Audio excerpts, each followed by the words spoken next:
Oke, baik. Untuk mencari perbandingan G1 dan G2, kita ingat rumus dari besar percepatan gravitasi itu apa rumusnya ya? Berarti kita buat begini ya. Perbandingan G1 per G2. Berarti rumusnya itu adalah ya konstanta gravitasi dikali M1 ya per R1 kuadrat, ya kan? Ini untuk G1 ya. Untuk yang G2-nya G dikali M2 per R2 kuadrat. Oke, kalau sudah begini, mana yang harus kita eliminasi? Ini bisa kita eliminasi ya. Masanya juga bisa kita eliminasi, tinggal R1 kuadrat dengan R2 kuadrat. Nah, kalau sudah begini ya, berarti kita buat begini ya. Berarti G1 per G2 sama dengan 1 per ya R1 kuadrat per 1 per ya. Oke.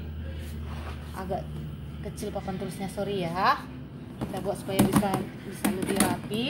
Berarti G1 per G2 sama dengan 1 per R1 kuadrat per 1 per R2 kuadrat. Nah, kalau sudah begini ya, yang luar kita kalikan luar, yang dalam kita kalikan ke dalam. Jadi G1 per G2 sama dengan, kebalikannya ya, ini jadi naik ke atas, ini turun ke bawah, menjadi R2 kuadrat per R1 kuadrat. Nah, sudah ada nggak R-nya? Ada nggak R-nya? Ada, ya kan? R-nya bagaimana?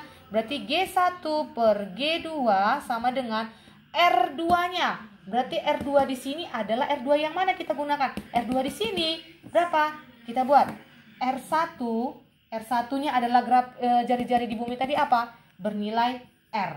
Nah, untuk R2 kita buat berarti jarak dari bumi ini ke atas ke permukaan bumi untuk G2 berarti R ditambah 2R. Berarti ya R ditambah 2R sehingga R2-nya menjadi 3R. Sudah dapat R-nya, kita masukkan ke dalam. R2-nya berapa? 3R. Berarti 3R kuadrat dibagi R1-nya berapa? R kuadrat ya. Berarti G1 per G2 sama dengan 3R dikuadratkan. Berarti 9R kuadrat per R kuadrat. Ini bisa habis sehingga dapatlah perbandingan G1 per G2 sama dengan 9 per 1. Kalau sudah begini kita kalikan silang. Berarti perbandingannya adalah G1 sama dengan 9G2. Ya. Jadi dapatlah hasilnya itu.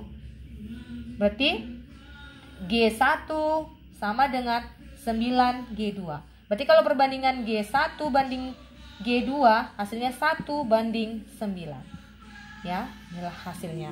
Itu untuk contoh soal yang pertama. Kita masuk ke contoh soal yang kedua.